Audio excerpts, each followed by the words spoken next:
Spire.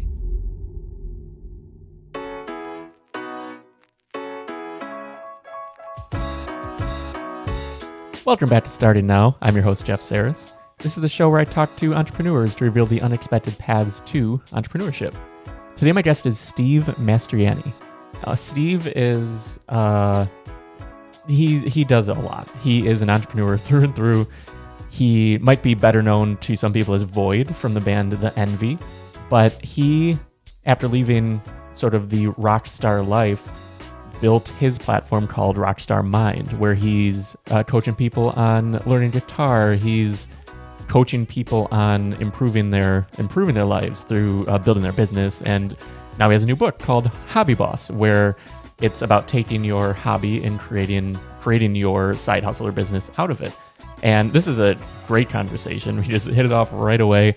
And he has a lot of insight for someone who's just starting out, a lot of insight for you if you're just starting out as an entrepreneur trying to build your business from a hobby.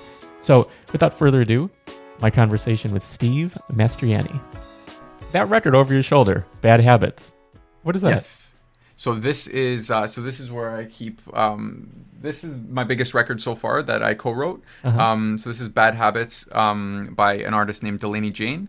This was the first one. It went gold first before platinum, but this was like the first gold record that I ever had. So I put that there. That'll be replaced, I think, soon by this other one. But this one here is called Tokyo Nights. This is by my best friend Sean Frank. We co-wrote this song.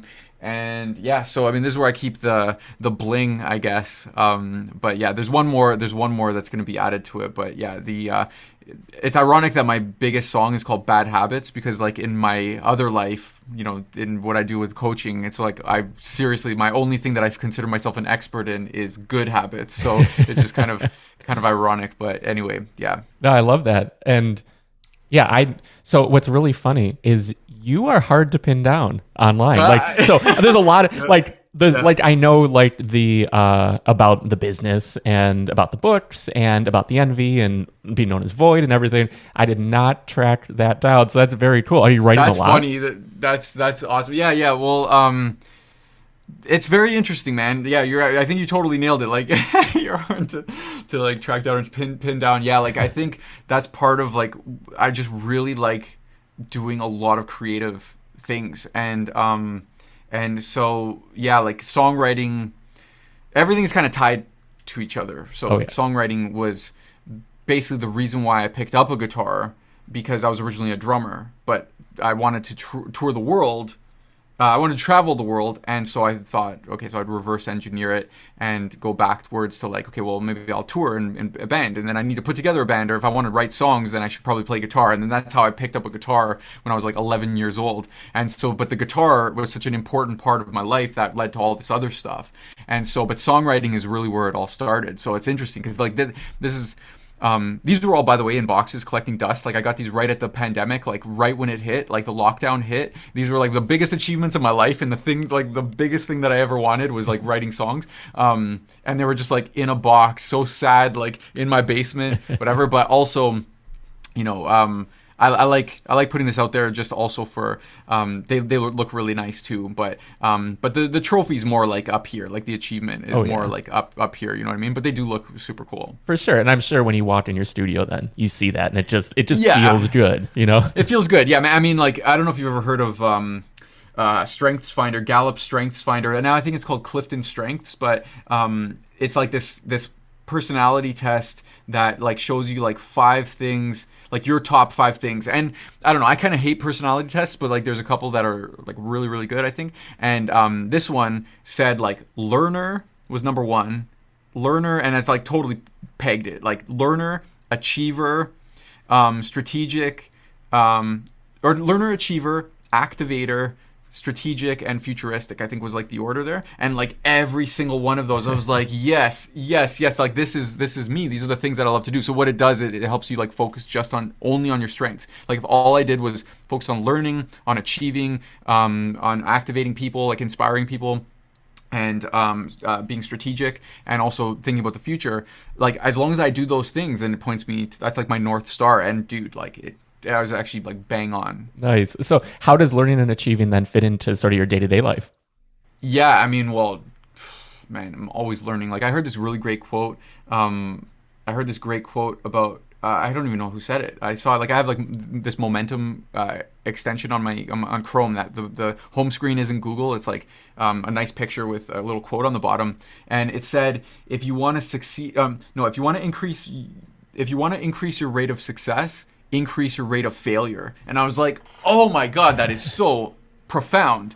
And because those are the things that you're learning is like every day, especially in business, like let me find the things that don't work so that I find what does work. Like very often we have like a very emotional connection to like failure. Like, oh my God, I'm a failure. Like we identify with it, but it's like not the case. It's like some things don't work, so let's adjust. And most things won't work. So yeah, anyway, those is a lot of the things that I'm learning is like what doesn't work and then make the adjustment. Because that points a lot to like resilience, which is what I think any entrepreneur needs, especially in this day and age, like just resilience to just keep going, because you're going to get knocked down and told no so many times. Yeah, essentially that was the premise of this podcast to start, was building that resilience in. And to me, I feel like an entrepreneur is a problem solver.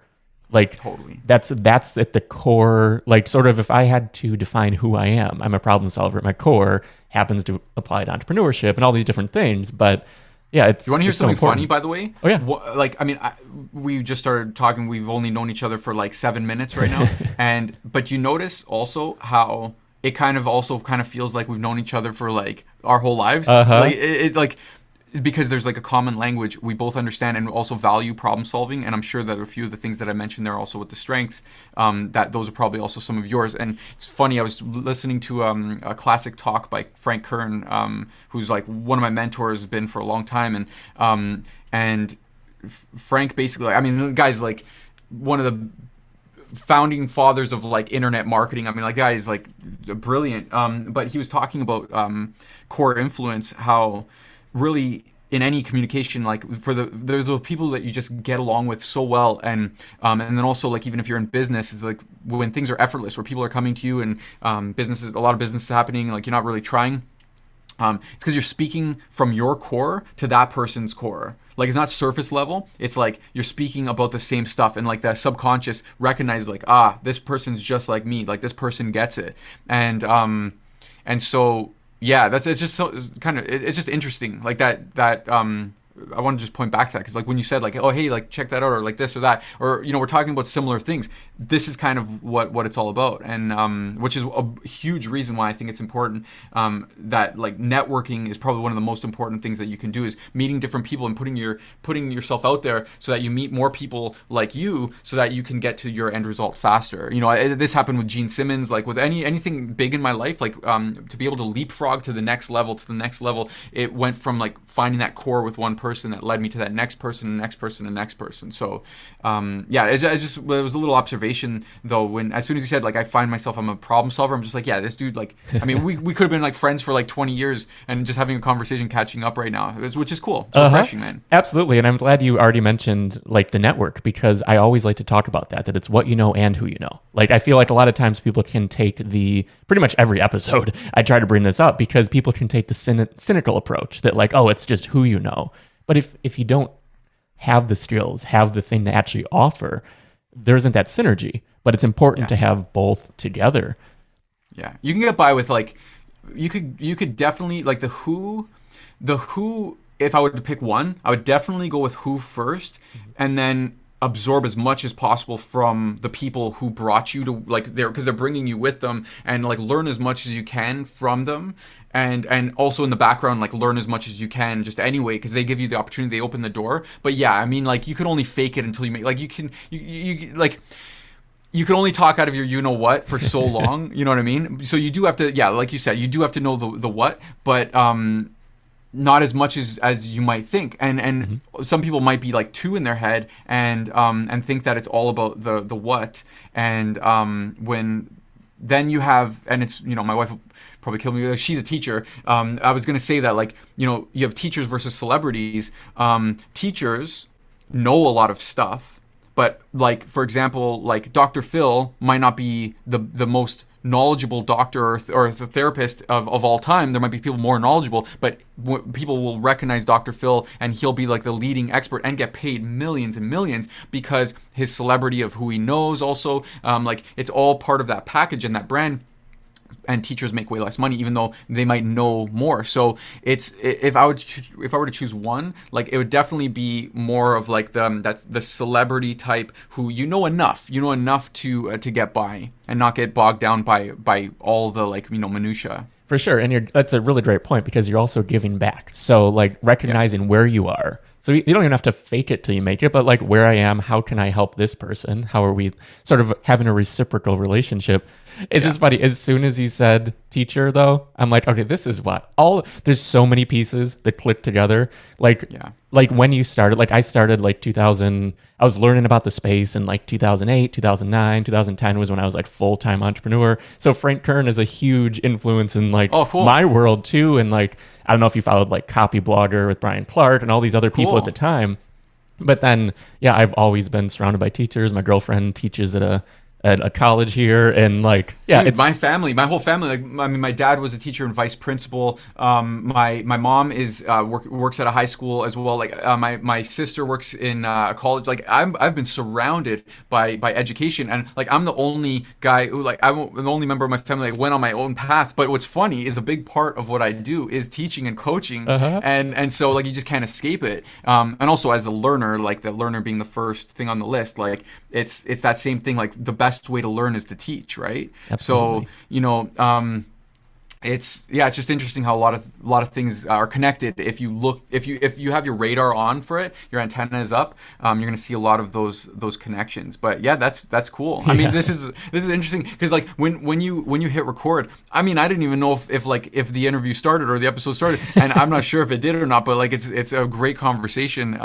regardless. So for sure, I record from the beginning. I'll cut in at any point that makes sense, but I think I'll probably cut in pretty much at the very start of this one. That's great. I love it. Yeah, I just like keeping it really free form. Like I know a lot of interviews are really formal and like, oh, I want to hit on these points. Like we'll talk about the book, but I feel like it's to get to know you and your story. Like this show is sort of about origin stories and everything. Yeah. So, by the way, thanks so much for the opportunity. I really appreciate that. And I also appreciate the informal chat. I totally hear what you're saying. Like even with business in general, like one big part about business is sending out emails, like communicating with your audience, right? And like attracting new people and making sales and stuff. And when you think about writing a sales message or making a video or doing something for your business, a lot of times what people will do is, okay, now I'm going to put on my salesperson cap or I'm going to like write an email. Hello. And with the way that you talk, it's like a completely different person, right? And people watch that and they feel that. They're like, who is this clown? Like, you know what I mean? They don't buy it because it's not authentic, right? And I don't know if it was having kids and the sleep deprivation that came from it, or just from being like through the ringer of the music industry, or just whatever, name one of the things on the list. And one day I just stopped caring, like where I was just like, I'm just going to like put myself out there, like the authentic me. I'm going to talk about all the like crazy stuff that's going on, or like the stuff that is, super personal, or that is kind of like gross, that like my kids are like puking on me and like whatever, like the gross stuff, like the things that are real, like real life, not trying to like airbrush my life or anything like that. And just see what happens. And I was happier doing it. It was easier to create content. And also people reach out to me because I'm the one who's brave enough to show myself. And so it gives people permission to do the same. And so you end up attracting a bunch more people. So again, like it just points back. I appreciate the informal chat where it's just literally like catching up with a buddy, because I think that it's the best for everyone. I mean, it's great for you, for me, for anybody watching this. I think is it's going to be just so much better. Yeah, and putting the real you out there is so valuable because, like you said, everything is airbrushed. Everything is sort of polished, and you connect with like the real human. Like you might see like, oh, this photo looks beautiful, this person looks amazing in this amazing location, but you're not really connecting with them, which like you're building more of a connection business. Like, and that's great. It's all relationships. You treat everything like a real relationship, like a romantic relationship. Like, I mean, you wouldn't show up, okay, even though you might go to a first date and like put on the best you, like trying to sell yourself, the best ones, the best dates are the ones where you literally show up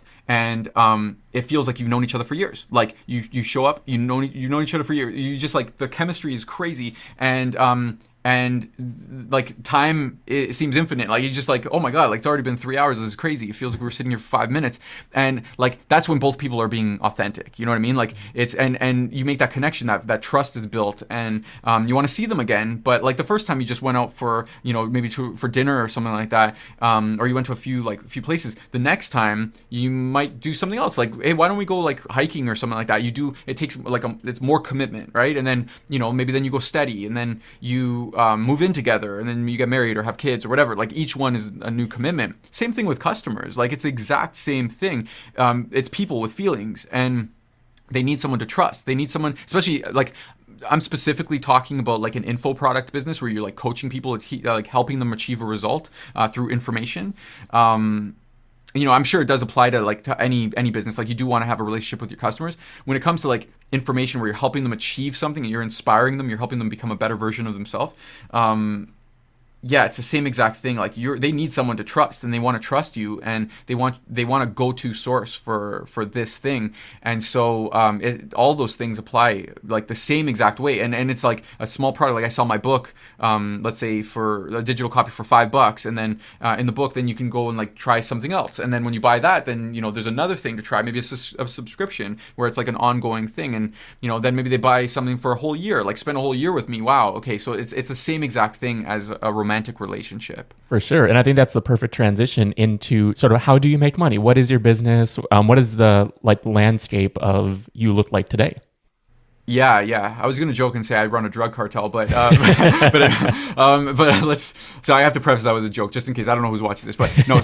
I have a lot of things that are on the go. But my main business right now, especially as a father of 3, like which it really changed when I became a father. Like what I took more seriously was I run a business called Rockstar Mind.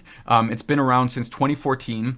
It originally started as something that just while I was taking care of my father, I was primary caregiver. It was just something kind of like on the side to like pay rent and things like that. Whereas now it's like my main business. I like, provide for my family, and I help people achieve various things. Mainly it's and this seems so ridiculous, like, and so disconnected when I explain it like this, but I help musicians, like guitar players, play songs faster, or perform songs, or write songs, even teach songs. But like I focus on, because my background is being a touring musician and major label recording artist. Basically, like guitar has been my main thing. So guitar is like a big part of Rockstar Mind. But then also I coach people on creating their own hobby business. So it's like guitar and business. There's these two facets to Rockstar Mind. It's all under one roof. But really, it's the same stuff. Whether I'm teaching someone how to play a song on guitar, or I'm teaching someone how to write a song, record a song, or even start a business, the same principles apply.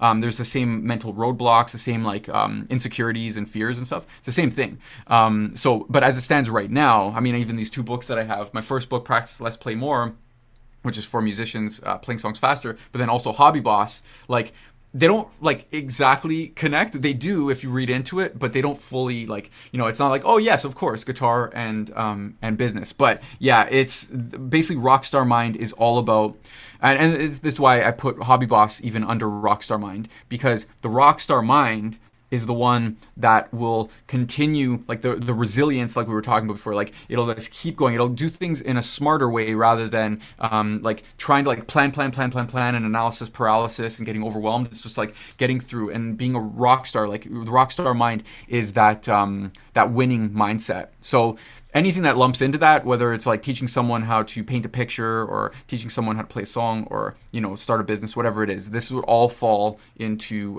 Rockstar Mind. Yeah, and that's perfect. I mean, it's your version of who I am as well, all over the place. Like, because we help people build brands, and we develop brands. Our biggest client, like most recognized client, is the Minimalist. So we have a documentary on Netflix called Minimalism. Awesome. I've done health coaching. I've done wedding photography. It's just like, but all these things to me fit under the umbrella. Like they make sense. Yeah. Every single it's just like the language is a little bit different. Like the dialect, like you're talking about, what's it called? Like health, you'll be doing certain things and calling things certain things, but but how you achieve the goal is the same. Like the underlying the vehicle, like the methodology, it's like it's the same kind of thing, and it's also got your unique spin on it, which is great. And also it fuels you. Like it's something that like no one forced you to do those things. Like that's an extension of you. Absolutely, yeah. So I always like to rewind all the way back to the origin story. So we talked about it a little bit, but who were you, say, as a child? What did you expect in your future? What did you sort of strive to achieve? Or hope to achieve? Great question, man. Great question. And it's so ironic, actually, because when I was 8 years old, I wanted to be an author. And I kind of forgot that. So when I was 11, my parents split up, and I got into, so my dad bought me a drum kit because I wanted to play drums. I wanted to play music. And as I was mentioning before, it's like I thought, okay, well, I want to travel the world. This is one of my main goals. I want to travel the world. So how do I travel the world? Well, let me travel with other people. Like it would be good. Like, it'd be easier to travel with other people. Well, cool. Maybe I'll play in a band. That'll be great. And if I want to play in a band, then I should probably write songs. It's like, okay, well, I can't really write songs on drums. So let me pick up, my buddy has a guitar. Maybe I'll ask him if I could borrow it. So I taught myself how to play some songs on guitar.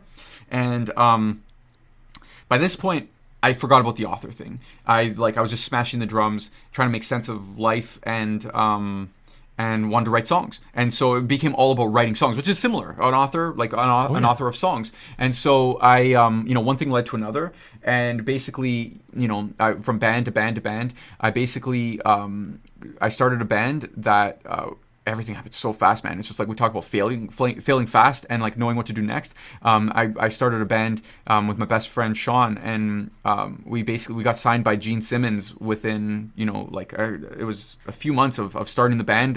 Basically, Gene Simmons was starting a record label in Canada called Simmons Records, and our CD ended up on his desk somehow, and so we got a phone call from a manager saying, "Hey, Gene Simmons wants to come see you guys play live." So we ended up playing a show for him, and he showed up. He was a special guest to a show that had an audience, but plus Gene was there, and we had like a posse of I think it was like 8 girls or something like that. So it was like perfect, like what you would expect Gene Simmons to do. And he took us to the Indian restaurant across the street. We were having I'm sitting there eating butter chicken, and I'm looking over and it's like, oh that's right, I'm at dinner with Gene Simmons right now. It's like so crazy. Not that I was a huge Kiss fan. I was actually more of a Gene Simmons fan, just for his entrepreneurialism and stuff. But actually, real quick, how big was that show then? Because you said you were only a couple months in, and you have Gene Simmons coming to see you perform. How many attendees? No, I mean, we had fans there. Nice. We had fans there because it was coming from other bands that we formed a band that was sort of on the back of other failed bands. Yeah, sort of a super group. And yeah, it was super. Yeah, and so we had, I think it was 500 people, because also we hyped up the show because we're we have a special guest, and nobody knew who it was, and I think at the end we announced that it was Gene Simmons, and so yeah, it was 500 people in this small venue called the Supermarket, and it was super fun, man. That was a great show. And so, yeah, Gene took us out for dinner, and we were chatting with him, and I didn't know what to expect, but we hit it off right away. Just our mindset, it was just the same. And because he started so many different brands, so many different things, even just based off Kiss. And he's like, okay, cool, well, let's just get started. I think it was a Friday night. It's let's just get started on Monday. Let's just talk about your songs. And because he loves songs, say what you will about Kiss, whether you like the songs or not, he loves the Beatles and U2, and he loves history, and really he's a big fan of music. So anyway, we were talking about our songs, and just one thing led to another, and he's just yeah, sweet, let's I want to sign you guys. And then soon after that, so the contract negotiation happened, and we then we were invited to tour with Kiss, basically all over North America. We were touring with Kiss. Oh, it was crazy, man. 2010, we were on the hottest tour on Earth, or hottest show on Earth tour, and all over North America. And yeah, man, it was wild. We learned so much about production, making a big splash live, and it's a lot of things even today, to this day, making an impact on people and building an army of fans and stuff. All that stuff really stuck with me. And but anyway, well, to bridge the gap, basically what happened was I'm not gonna pretend everything was perfect with the band or anything like that, or with the music industry. It was also a really crazy time, pre-Spotify, and it was hard for rock bands, but we were making plans for what we were gonna do next, and everyone's on board, everyone's ready to work hard. And then I got a phone call from my father that says, Steve, you gotta call me. Like, it was a voicemail. He's like, you gotta call me back. He's like, I just got diagnosed with stage 4 colon cancer. And it was just like, record scratch. Like, what? You know, like, this is crazy. And you know what's really nuts is in that moment, I'm just like, okay, well, like, that's kind of, I gotta, like, that's pause button on music career. Because also I know the dynamic of my family, and I know that, like, I was pretty much, you know, the one who was poised to take care of him. And so I became my father's primary caregiver. I put my music career on hold, and that's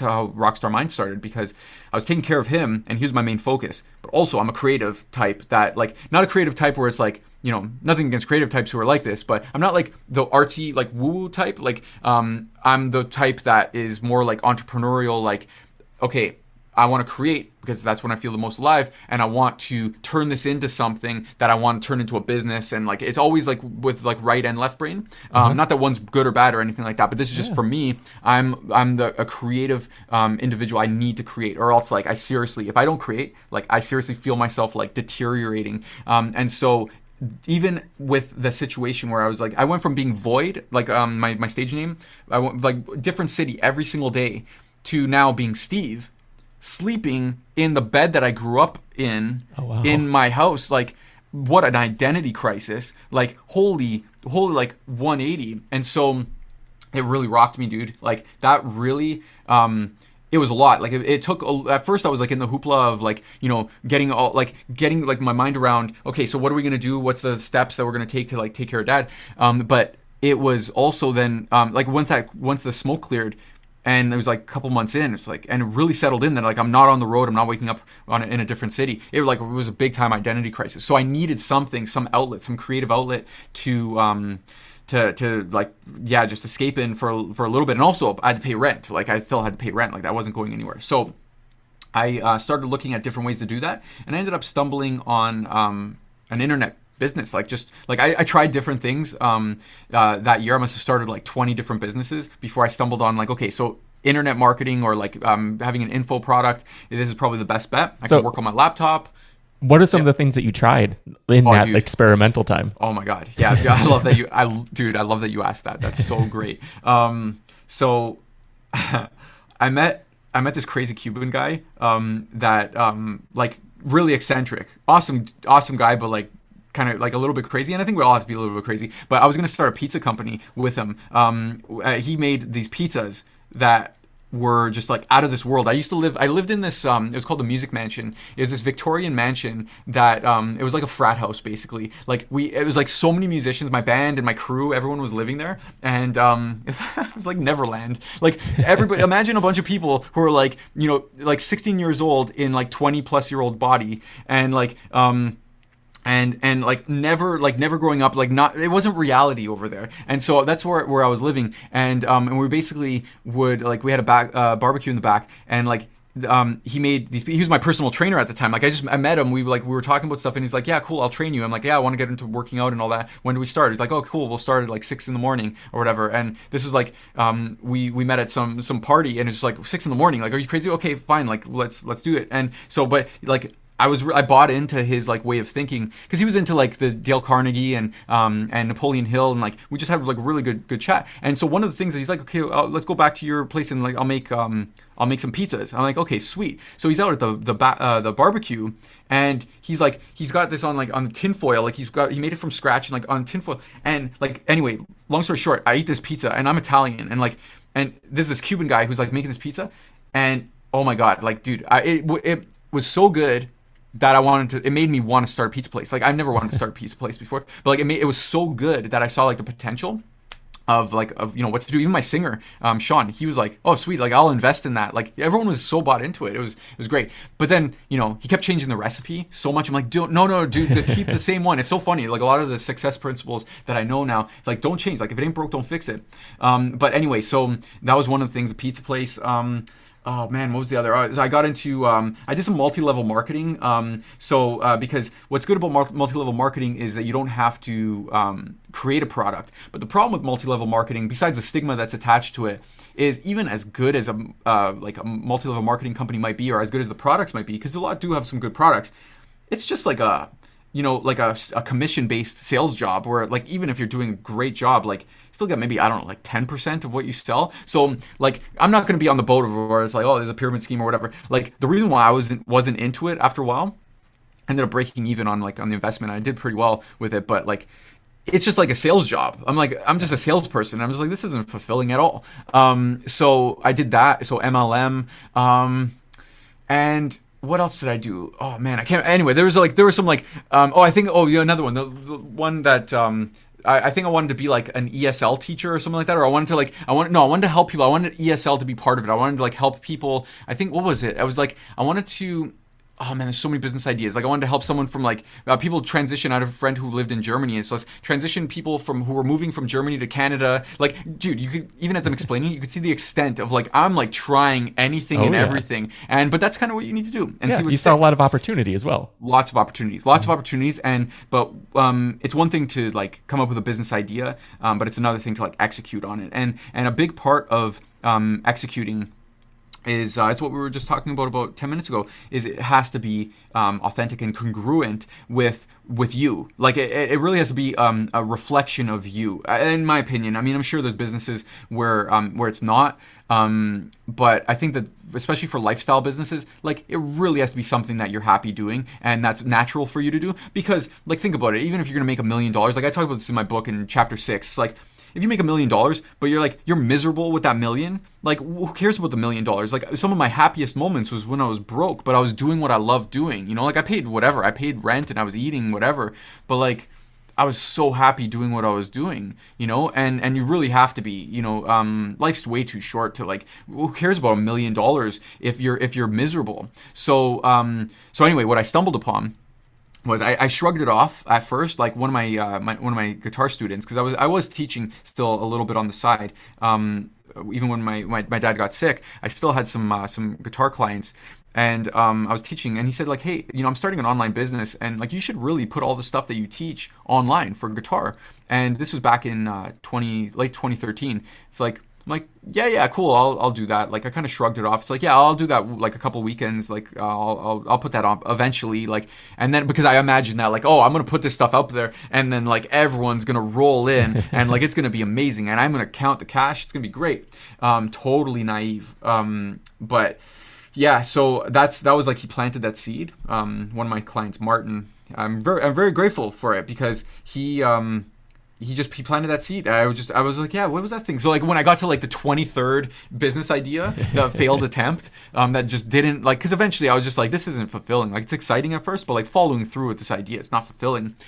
I'm like, well, what about what Martin was talking about? Like, yeah, let me try putting some stuff online. Like, what would that be like? So I looked into it, and one thing led to another. I bought a $9 product. Let's say I think it was Alex Jeffries' Super List. I think was the first product that I got, and then I ended up getting coached by Alex Jeffries. He was my first high ticket coach. And yeah, he provided a lot of insights. He also connected me. He told me about Frank Kern. He told me about a lot of like, oh, you got to check out John Carlton copywriting or Kick-Ass Copywriting Secrets. Like he pointed me to a lot of really great things. Forever grateful to my mentors. Like one leads to the next, and some of them have lasted the test of time for me. But it's like that led me to sitting at the laptop that day and just like, oh, this makes a lot of sense because I could be at the hospital with my dad. I could chip away at this like late night. I'm just using things that I already know. Which is a big premise of my book, Hobby Boss. It's like you have so many things inside of you that like are valuable to people, especially in the info product business. Like they want to achieve something, and you're the person who knows, even if you know a little bit more than they do, like what you know is more valuable to a lot of people than the money they have in their pocket. So they're going to give you money for that information to help shortcut that process. Yeah, absolutely. Yeah, I mean, that is so, because you just need to be, it's sort of like teaching a class. Like, it's very much teaching, but like teaching a class in school and sort of the cliche of being a chapter ahead.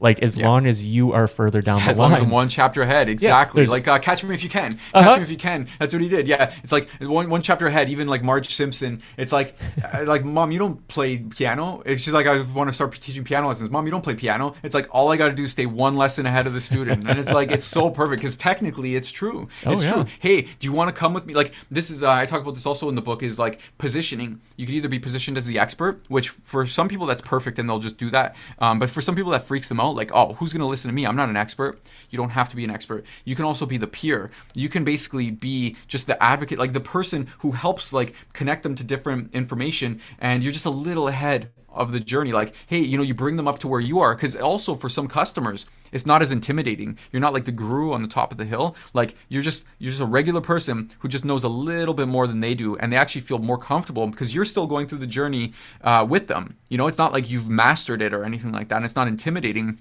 So that peer position could be really, really good for a lot of people who are intimidated by like, oh man, who's going to listen to me? I'm not an expert. Mm-hmm. You know how many ways there are to make money online? There's so many different ways to make money. So it's it's just about like finding something that you are passionate about, and that like, okay, so people are passionate about a lot of things, but it's like find something you're passionate about, maybe a few things, and then, you know, do a little bit of research just to see if maybe there's some other companies that have proven that they could sell products in that space. You don't want to be the first person. It's probably, I don't advise to be the first person in that space.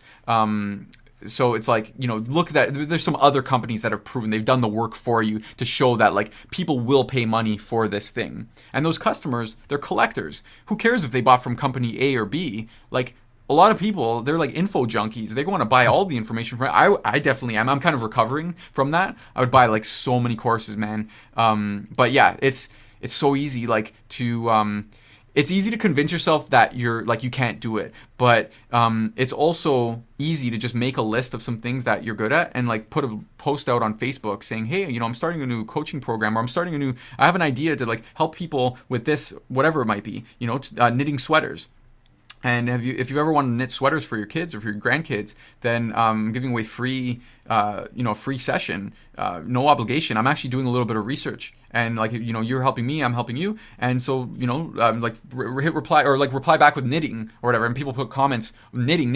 You put a private message out there like to each person, and like set up a call, and then they have a great time. When you know, you teach them something that's super valuable that gets them started. Obviously, they're not going to knit a sweater in 60 minutes, but you show them some cool things that they can do and like using what you know, and then they get a cool result and they're like, oh, that was so much fun. A percentage of those people are going to want to pay you money to keep going. Oh yeah, you know? For sure. The results sell the program, and all of a sudden now you're a knitting coach.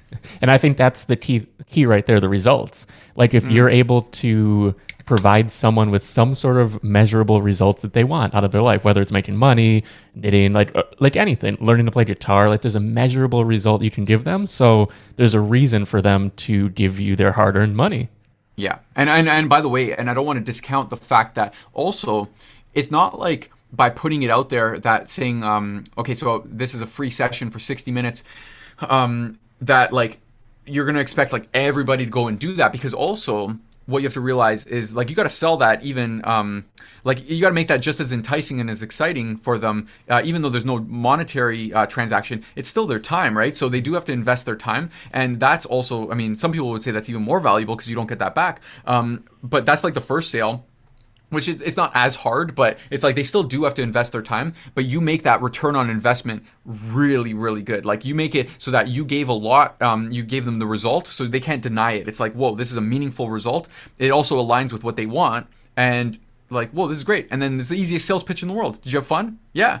Did you enjoy yourself? Yeah, totally. Do you want to do another session? Like, or would you be interested in doing another session? Like, yeah, for sure. Cool. Let's talk about it. And then like you say, I don't know, like 20, like let's book another one, but this time it'll be paid. And like, so that'll be like, let's just say $40 for the hour or whatever your price is, whatever it is today or next week, you could always change that. But when you get that first dollar, right? Like you've given them what they want. They also decide that what you have is more valuable than the money in their pocket, which is awesome. Then it's like, you get that dollar. It's like, whoa, wait a second.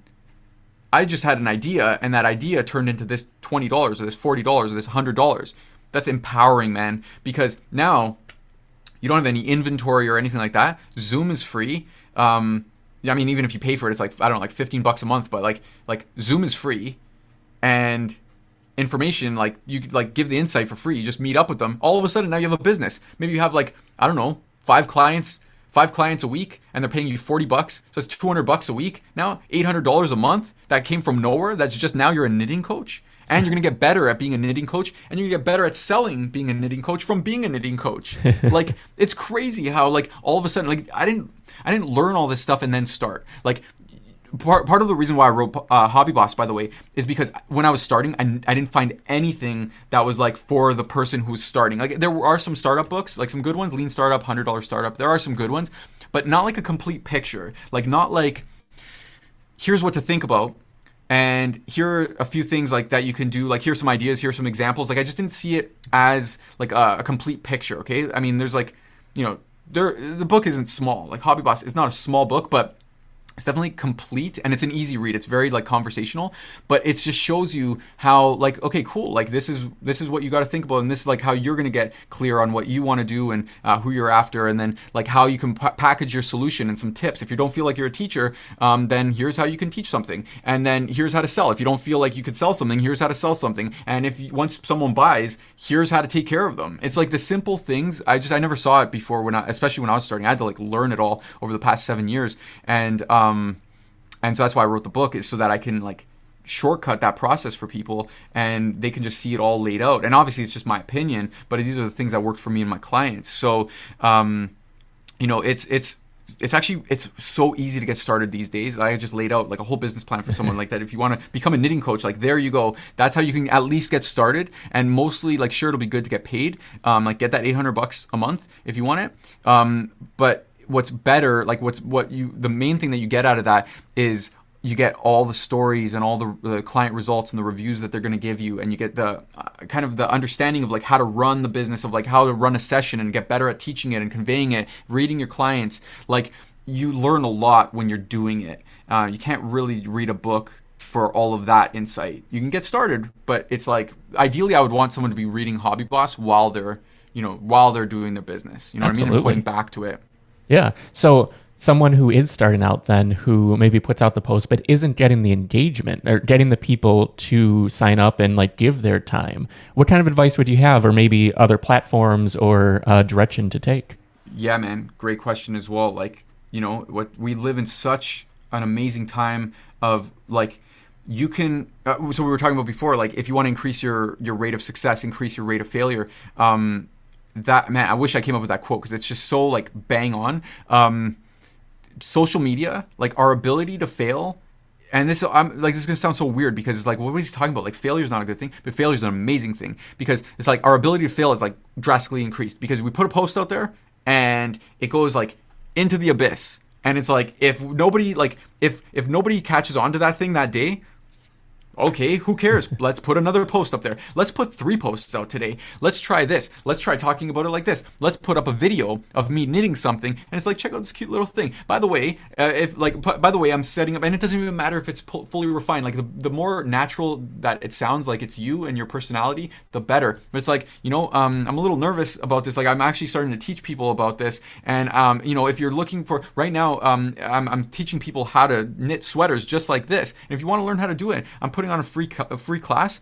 Just put knit in the comments, and it's like maybe you start a group called the Knitwits or whatever. I think that maybe that might be something. If it's not, it should be. But like got my group called the Knitwits, and put knit in the comments, and it's like sweet. And it doesn't matter if you're a little bit nervous in the video. People like that. People like the authenticity, especially. Look, people want to like think that things are airbrushed, and like they want to show online that like their life is airbrushed and all that.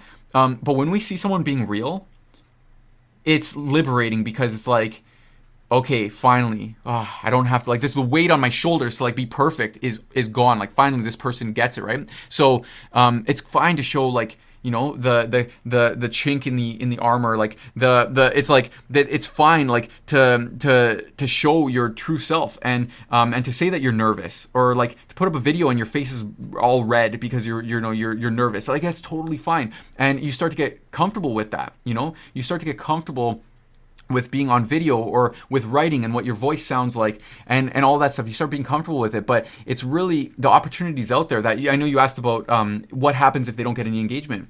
Try again, and try from a different angle, and try, if it was sweaters, then maybe try something else. Like people, I could say for sure for knitting, like people want to know how to do it, and like it's way better in my opinion to teach someone how to knit rather than start a company where you knit a bunch of stuff and sell those pieces. Like you could do that if you want to also, but information is way more lightweight. Like you could have 5 clients today, have 5 calls, right? And making all those pieces, it could be a lot, but still keep knitting and stay sharp with it, with the skill, and you could sell that to some of your clients, and you could sell knitting lessons to some of your sweater clients, like the people you sell to, like they can sort of cross promote. But the answer to your question is just try again, like try in a different, like maybe you start a YouTube channel, or maybe you on Twitter, like you put the same, like people are everywhere, right? And you never know where you're going to catch them, but consistency is really key. Like just put stuff out there, try again, because it's not like people are paying attention to us. That's like the biggest misconception. Nobody's paying attention. Like you put something out there, like I don't know if you know that, like you send out an email and you're like, oh, you're so excited about this, the promo or whatever it is, you hit send, you're like, oh my god, I can't wait, the windfall of cash that's about to come in, this is gonna be crazy, and it's just like crickets, and you were so sure that it was gonna work. Man, there's like that happened like 1,000 times, if not more. But people aren't paying attention. They have their own lives. They have their own responsibilities and distractions and stresses. And the whole idea, not that you want to be annoying, you always want to show, give them value and help them out with something. But yeah, just try again. Just like put something else out there. Try, if you tried at 8 o'clock in the morning, put something out at 3 p.m. or put something out at 12. Like maybe it's some people's lunch break and they're on social media. Like social media especially is an escape, right? So people are going to go on there when they're at work and they want to, like, they'll put knit, like they'll say knit, comment that, and then go back to work, like, and do whatever. Like they'll go there, like, oh, that looks interesting, and then like go back to work, and then so you just never know when you're going to catch people. And so anyway, yeah, consistency, show up and do the work, basically, is just like, and it's just the failure, the forgiveness is on social media is crazy. Like the amount of the safety net that you have just to keep putting stuff out there is pretty wild. So yeah, that's what I would say. Yeah, I feel like people worry too much about being annoying because it's like, oh, I'm out there too much. They're seeing me too much on Instagram or Twitter or Facebook or whatever it is. But like you said, we don't notice. It's sort of like we worry about how we're dressed and we go out and like, oh, what are people going to think? The answer is nothing. Like people didn't even notice you walking down the street because it's like they're in their own head. They're worried what they exactly. look like. Like it's I know. It's a psychological it's we can get into these tangled messes in our head, and that's why I talk a lot about keeping it super simple. So like the KISS principle, keep it super simple for yourself. Like I don't consider myself an expert really on anything. If I did on one thing, it would be on habit formation.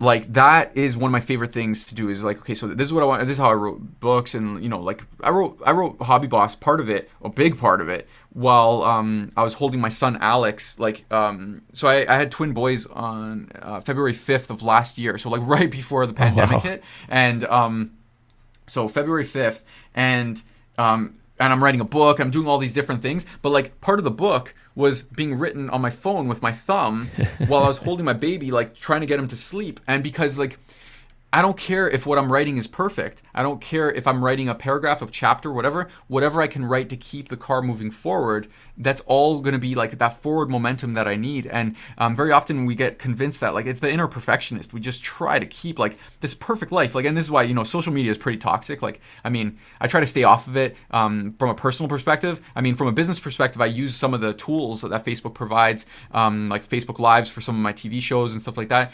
But I don't have a news feed or anything like that. Like I try to like stay off it as much as possible, because we get roped into this sort of we romanticize this idea of like a perfect life, and I think it's a very toxic idea.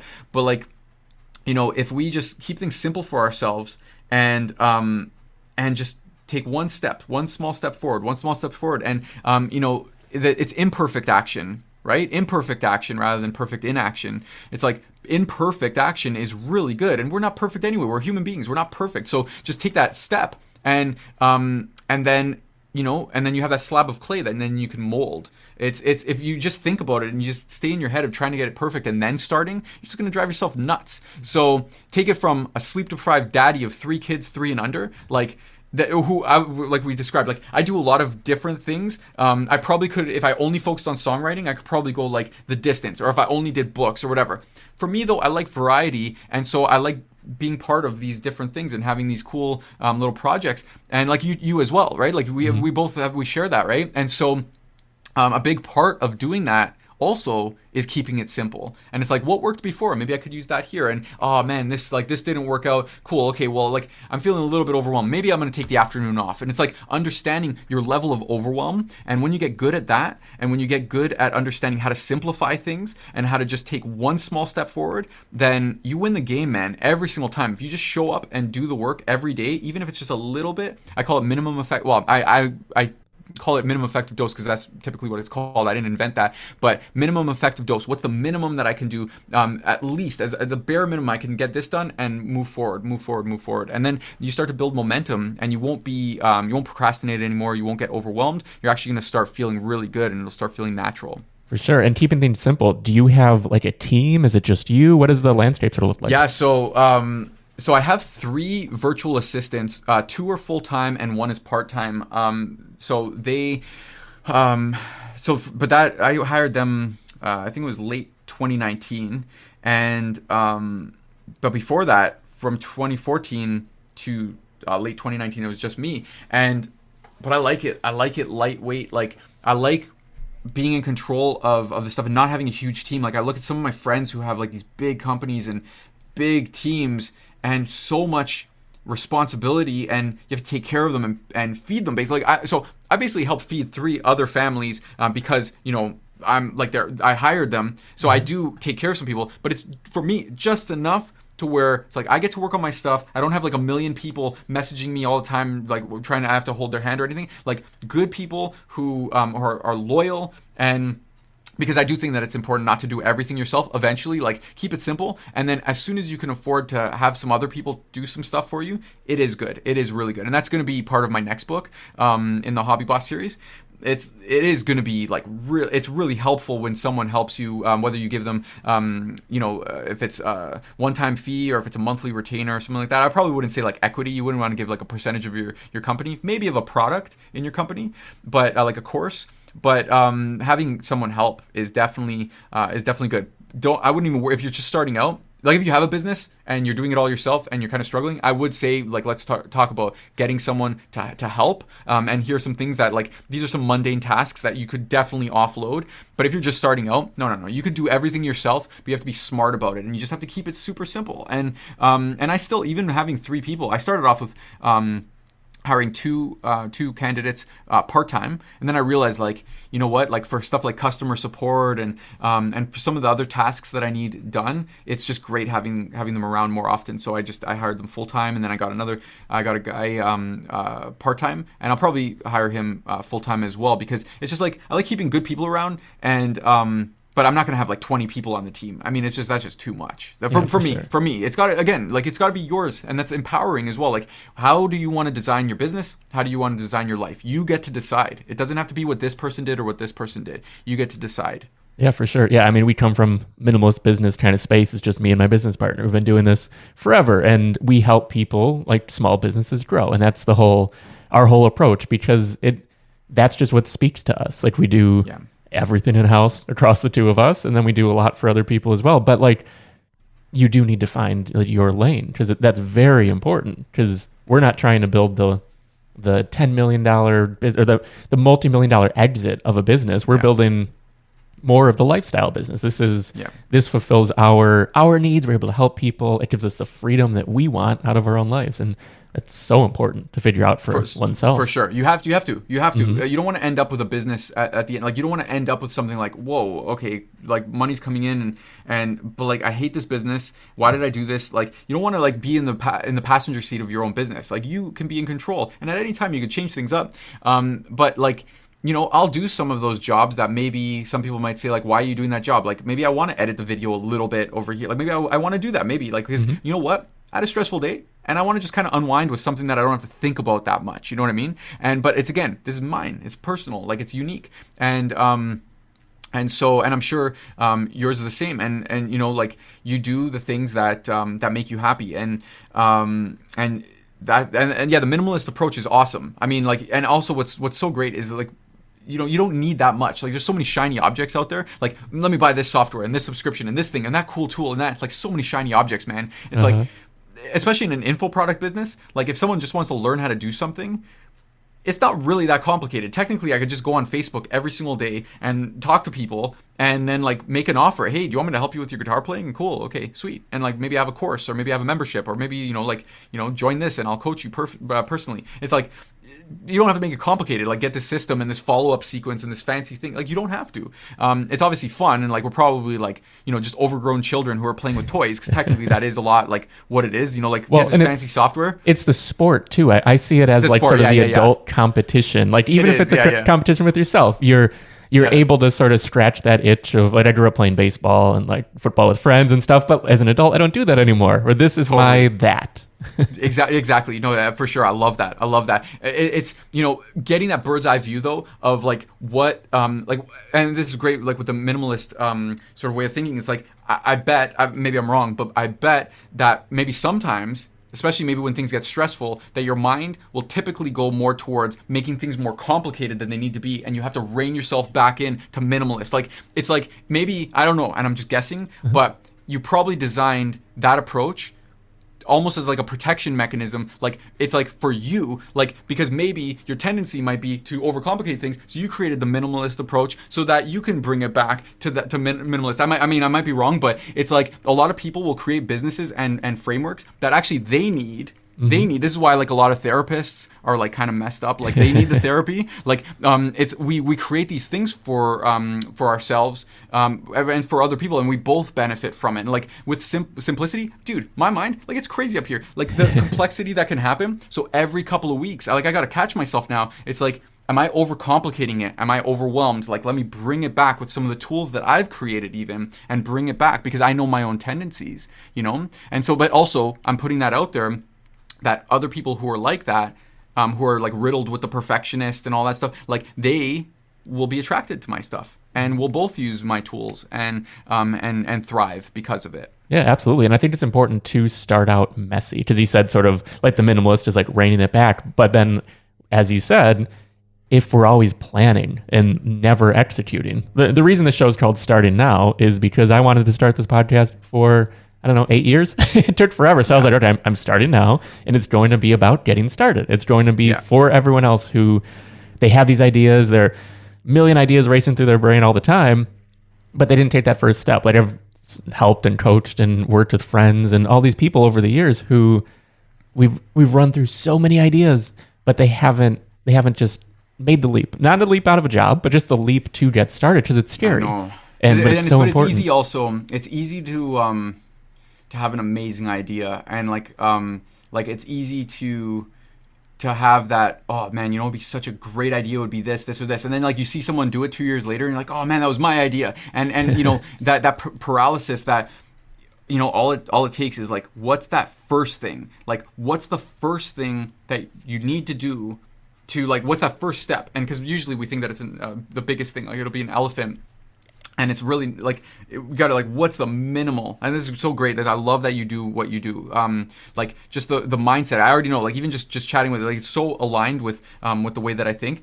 And so, yeah, like, if you could just, because you have to just think, your brain is freaking out right now. It's in fight or flight mode, or freeze, and you're freezing. You're not doing anything. And that's why a lot of people are they're stuck in their life, because they're not doing anything about it. And they're just sort of complacent with like, oh, well, but the alternative, I don't want to fail. Like, I've got my job. And then they start to like go back to, oh, but my job, okay, my job's not that bad. And you start to like talk yourself out of the idea, the amazing idea you were so excited about. But the whole thing was just that idea. It's a great idea. And the first step, either you didn't know how to do it, was fear of the unknown, or it was just like too big. Like, you started with too much at first. So what's the thing that's so small? It's like going to the gym. Like, put your shoes out for yourself the night before, so that you don't have an excuse. Pop your shoes on and go walk to the car. Maybe that's the first goal for Tuesday morning. And then the next on Wednesday morning, pop your shoes on, which are going to be laid out there, go into the car, start the car. Awesome. If you think that it's the stupidest thing in the world, don't worry, just keep doing it. Next day, put the shoes on, start the car, and pull out of the driveway, and maybe that's it. But like, eventually, you're in the car's in gear, you're going to drive to the gym. You know what I mean? Mm-hmm. Like, just do the thing. You got to get sensitive to your brain like not being overwhelmed, or also catch it in overwhelm and just realize like, let me just dial it back. And I talked about this actually on my podcast. Speaking of imperfection, I got this podcast called Mind Shift. I just got this idea that I'm going to drive to the studio anyway, so I might as well just talk into my phone and like start a podcast while I'm driving. And there's like cars beeping and like a bunch of like stuff. I don't care. The fidelity is not clear at all. But I was talking about this called the gas pedal. Instead of pressing the gas pedal to move forward and faster, pressing it like when things are working well, we like to like giver and move forward. When we're overwhelmed, it's backwards. We have to lay off the gas pedal in order to move forward faster. So we have to lay off of it, and then we're going to start feeling good again and not feel overwhelmed. Then we could start pressing it to move forward. Then it'll start working properly. It's like a reverse polarity thing. We can start pressing it again and moving forward. But when we're feeling overwhelmed, we actually have to recognize it and take our foot off of the gas pedal in order to start moving forward faster. And counterintuitive, but it totally works. At least like for myself and my clients, it works like gangbusters because it's that overwhelm. That it counteracts the overwhelm. So anyway, that is oh man, there's so many tangents, like so many cool things that we can talk about. For sure. Yeah, that's basically that's I would say like the main thing that every single thing that I talk about with clients, anything that I do in the work, myself, it all comes back to that thing there, simplifying and limiting or reversing overwhelm, taking that one step. Because when you take action, it feels good. Like you have actual tangible stuff to work with, anytime I've ever seen it, like everyone's always ended up better by doing something rather than planning and doing nothing. You got to start messy, like you said. Yeah, for sure. So just to sort of tie everything back to music, if you were, with everything you know now, if you were starting that band today, how would you approach it differently? Because now you have so much experience in this space, and starting a band is an entrepreneurial endeavor. It is, yeah, for sure, man. Oh my God, so much different. Like it would be, social media would be like a big part of it, like the marketing behind it. Not that we would sound like used car salesmen or anything like that. You never want to sound like a used car salesman, but just building a fan base and understanding that we're in control, and that like any record label or any suit or like all they might do if they are involved, because you don't need them to be involved, but all they might do is just help accelerate an already moving vehicle. One of the traps that we got into with a major label was thinking that they were going to create opportunities for us, and sometimes they might like create something. They might like hook us up with a band or something like that on tour, like that maybe, like, but really they can. It's just it's like moving that ball that's like already, like pushing it harder and pushing it faster. Like it's already been moving though, and just going straight to the fans, understanding, like building that fan base, giving them that value. And that peek into our lives, like so that they could live vicariously through us. Like that's basically that's what I would do differently. And also one big thing was so because we were writing a whole bunch of different songs, and like I mean I'm proud of that project for sure. Like I was actually listening to a couple things the other day, and it's like, oh man, like this is super. I mean, some parts are like out to lunch. Like, whoa, why didn't we just wait? Why don't we just stay on that one part for like longer? And actually, how many songs and like albums did you release? I only saw the one EP on Spotify. So we have so there should be 2 EPs on Spotify. Okay. There might be. Well, it depends, I guess, also on region. But there should be or maybe 3 EPs. We had so many songs and we just packaged them differently. But there should be Deception, Conception. There should be.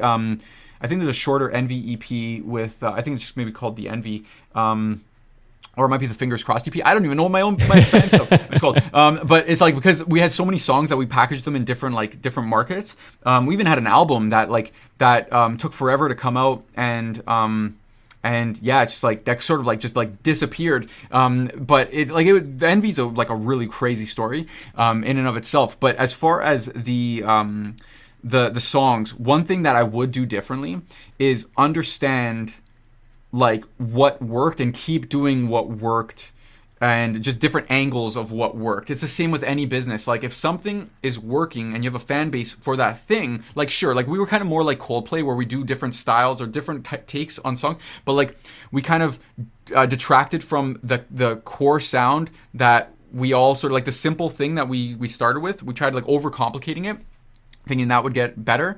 And there were some cool artsy things that came out of it, but if I were to go back, it would be like, okay, let's just double down on this here. Even if it was that the first album was like maybe the most mainstream one, to get like to open the door for like everywhere, and then start getting more artsy based on that platform. That's what I would have done differently. Like if I could have gone back, that's what I would tell the guys, like, let's do this, and then like open the door.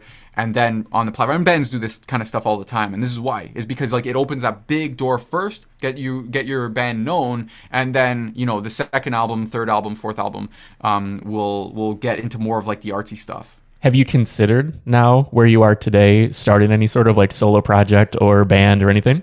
Well, so I do have a project with Sean that it's kind of like this secret project that we have going on that the songs are pretty much written, and like we just don't know what it is exactly, but songs are there. It's the world is a lot different, and I mean I have like a lot more kids than I did when I had before. So like I'm of the mindset that like, I mean, in my mind, I forget how old I am. I don't even know, man. Like I'm perpetually like a certain age, and so like I'm always like, oh, well, I'll just get around to that when I get around to it. There's certain things that I'm like trying to accomplish right now with my books and with my business that also songs are there, but the songs are there, and when we get to them, the way we write is like it's kind of like timeless, where okay, maybe the production might need a little bit of polishing to be like up with the times type thing, but yeah, it's just sort of a matter of time, like whether we release it next year or if it's released this year, and then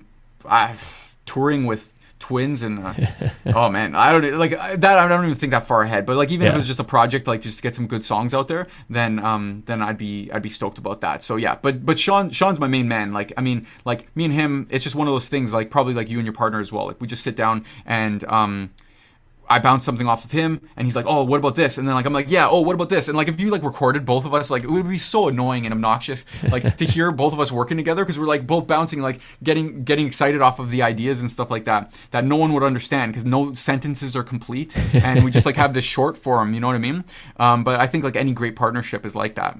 Yeah, and that was someone that was just like your best friend. You said, right? Is the person you mentioned earlier. So have you found any other partners for any of your projects? Because that is such, like, people have asked us, like, well, how do you find a good partner? And we joke, we're like, just find the person that you mesh with perfectly, and then it's fine. Yeah. Yeah, you'll be fine, man. No, it's hard, man. As you know. And Sean is my songwriting partner. Like, for when it comes to songs, there's no other person I've ever met in my life, even before we were in a band. Like, nobody else that I've ever met in my life where it just, like, clicked, like, oh man, I respect this guy so much, and like he's so talented, and he feels the same way. Like we have that symbiotic relationship where we're into the same music, but like also then I'm into some stuff that he's not into, but that influences like brings a unique idea, and then he also is into some stuff that I'm not necessarily into or might not know about, and so then he brings that to the table, and just it's really great. But mostly like any other partnership that I've tried, where it's like a full-fledged partnership, like in a business, it usually didn't work out. I do need some freedom. I need some freedom to like kind of like just do my thing, but I do have partners on some sort of products within my business, like, so not for the business itself, but like for within the business, I might partner up with someone to like I got this membership site right now with one of my buddies that we partnered up on that, and it's great. Like he does a bunch of things that like I don't even know how to do, and I'm packaging it, and he doesn't know how to do that, and it's like it's a great partnership, but it's under the roof of Rockstar Mind. And so yeah, I don't like, I think Rockstar Mind is like a solo, like I'm the owner, and it would take a lot to give up some equity for that. But yeah, other projects, I mean, it's just been the songwriting side, and that's it. Any other partnership, because like you said, it takes so much. Like it's like any relationship. It's just like it's got to be, you've got to really really fill in each other's, the things I can't do. Like it's hard, man, to find someone who gets it and like is also responsible and wants to show up and do the work and that they care. Like, it's so hard to find people who care, you know? Yeah. So it's also a great lesson that, you know, you don't need to have a partner. Like, you don't have to. And if they come along, then great. But you don't have to. There's so much that you can do, even just flying solo. And it's also liberating. It's like, I have an idea to do something. I don't have to run it by anyone. And not to say that partners is a bad thing, because sometimes it would be so good if someone just took care of something while I was sleeping, for sure. But it really has to be unique. Like, I've been through like a few partnership trials, and it just ended up being like, you know what, it's all good, man. Like, it's all good. Like, we're cool. But I think that, like, I'll just, you know, move forward with this solo, and it ends up being fine. It ends up being great. Yeah, so it's very unique for the person. Yeah, definitely. So I don't want to take too much more of your time because we've already been over an hour, but this has been great. It's a great conversation, man. I appreciate it. Yeah, this is awesome. Where would you see yourself in like 24 months? Like, with the business, with you personally, sort of, where would an ideal situation be? So my first thought goes to, I'm just thinking about how old my kids will be, because that'll also dictate that, so my daughter will be 5 and my boys would be about 3. So with relatively young kids, I mean, really, I think what's going to happen in the next 24 months is I'm probably going to have a few more books, a couple of guitar books, and probably another business book.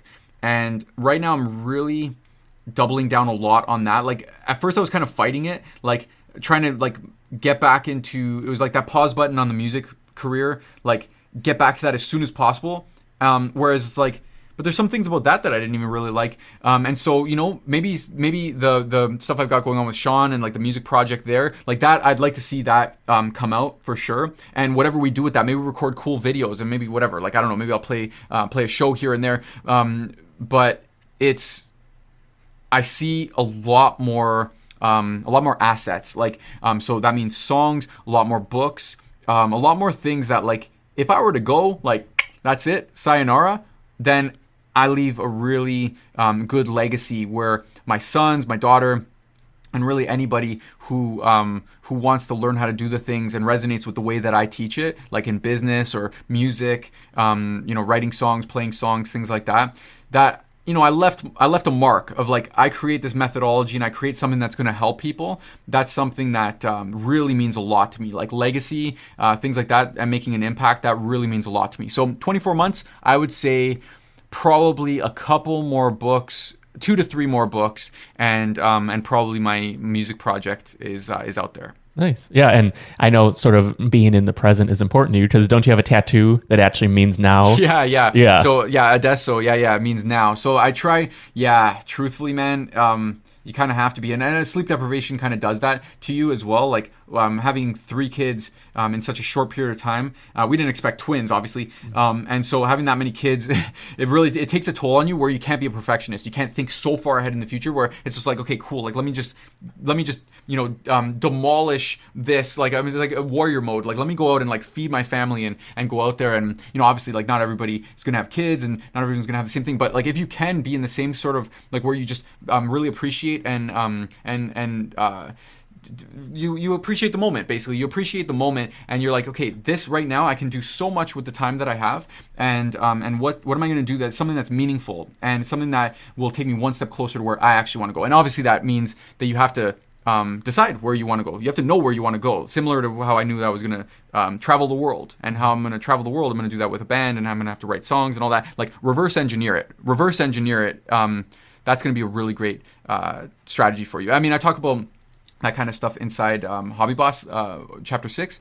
You really have to know where you want to go. You don't want to find out. Be in the driver's seat. Like, if you want to achieve, like, if you want to make $1 million, then just like work backwards. Like, what is it going to take? What am I going to have to do? How many sales per day am I going to have to make? Or what should I price my product as if I don't want to work with a lot of customers? Like, just reverse engineer it. And very often that's going to get you the answers you want. And you're also going to know how you feel about those answers and whether that's actually something that you want, because not everybody's going to like those answers. So do that thought exercise, and then make a plan, basically moving forward from there. Yeah, absolutely. Yeah, reverse engineering is so valuable, because when you see a big number, say $1 million, or even if you want like 6 figures a year or whatever it is, it's like, okay, how do I get there? But breaking it down, sales per week, sales per day, whatever it is, hugely valuable. But yeah, this has been great. Thanks for taking the time to chat. Where should we send people who want to check out the book, check out everything you're up to?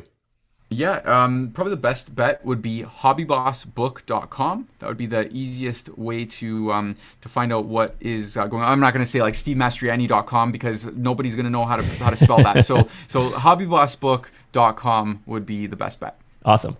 Well, yeah. Thanks again. This has been awesome. And thanks for having me, man. I really appreciate it. Great chat. I want to thank Steve for joining me on this episode. Be sure to check out his book, Hobby Boss, and you can find that at hobbybossbook.com. As always, this episode of Starting Now is brought to you by Built. At Built, we help you get started online. Whether you want to start a blog or a business, head on over to built.co. That's BYLT.co to get started. Built. Your website, built for you, simply. Finally, if you're enjoying the show, I would love it if you subscribed on YouTube, give us a thumbs up, and hit that little bell to be notified when new episodes come out, because every little bit helps us being me, reach more people with the show. And I really want to get it out there. The more people see it, the more people see it, the more people see it. It really it helps feed itself. So any little bit you can do really helps. So thanks so much. And that'll do it for this week. Again, I'm Jeff Sarris. This has been Starting Now, and I'll see you next time.